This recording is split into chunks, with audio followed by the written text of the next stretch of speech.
is actually particularly for everyone who is resident in Nigeria currently, and to some other persons who would be visiting Nigeria anytime soon. Congratulations to you if you've successfully jackpot from Nigeria.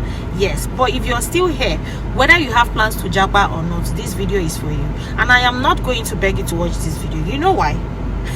Because it's about time we talked about the flood situation of this country. And newsflash, it's affecting everyone, both the rich and the poor, the high, the low, and the medium. So what's going to be your excuse for not watching this video and apparently trying to save your life? So let's go, guys. Okay, so welcome back to my channel, lovers. But if you're seeing my face for the first time, that means you're new on here. My name is Ada Adetunji. You're going to love it on here. On today's video, we're going to be talking about the do's and the don'ts during flood situation. All over the world lately, it's no longer news that Nigeria is currently facing a phase, even though our government wouldn't acknowledge that. This tells you something. OYO, Oyo is your case. Yes, you're on your own. So this is the more reason why you should watch this video to the end. Grab your pen, grab your notebook, and take down the important things to do.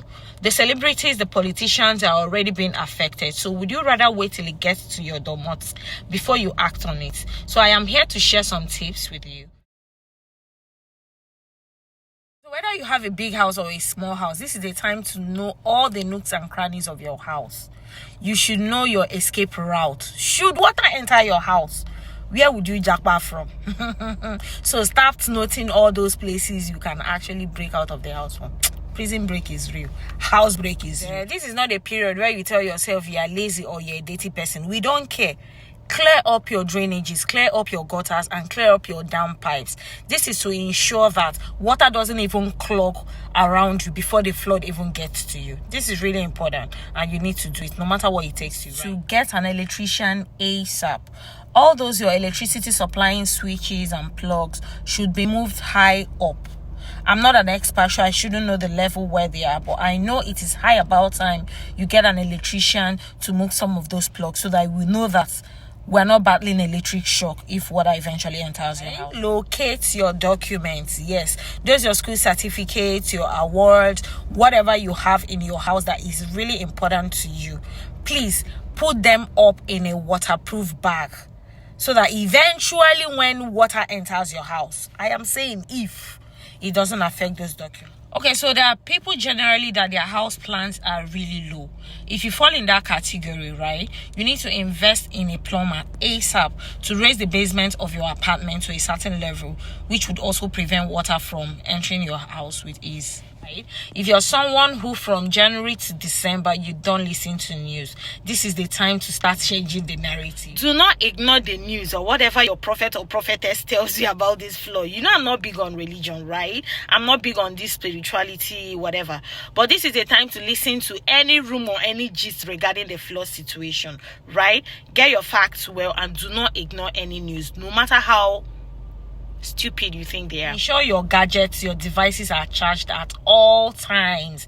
This would help you reach out to people, get people to your family and loved ones to also reach out to you should there be cases of emergencies, right? If you're staying in swampy areas, sand-filled areas, on the islands, places that are prone to water, start making plans should something go wrong. Start consulting agents, start communicating with your family and friends, start talking about it now.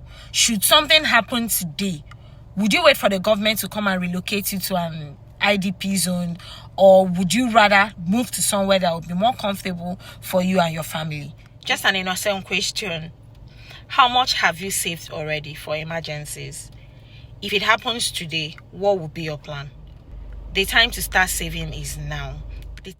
Okay, so while we've already shared tips for the do's and the don'ts, what if the flood is already here? You're already affected. What should you do? Number one, do not go swimming in a flood, because I've seen a couple of videos where people are already feeling fly, feeling funky, having parties and, you know, having to play in the flood. Do not do that. I was watching something on the gram where someone was playing in the flood, and eventually I'll dig up the video. I think this is it, and that was how he got drowned. So don't even test yourself whether you know how to swim or not. Do not go to flood prone while walking in the flood. Walk with sticks. You know, this would help you remove some objects so that you don't hit your leg or get trapped or whatever, get beaten by all those crawling things inside the water, right? Number three, so try to carry first aid boxes or first aid items. In cases of emergency, they would actually really come in handy for you, right? Make sure to turn off all electricity supply in your houses. Make sure to turn off all the gas supplies in your houses, right? The last but not the least on here today is begin to make a family communication plan. How do I reach A? How do I reach B? How do I reach C? Start making the plan right away.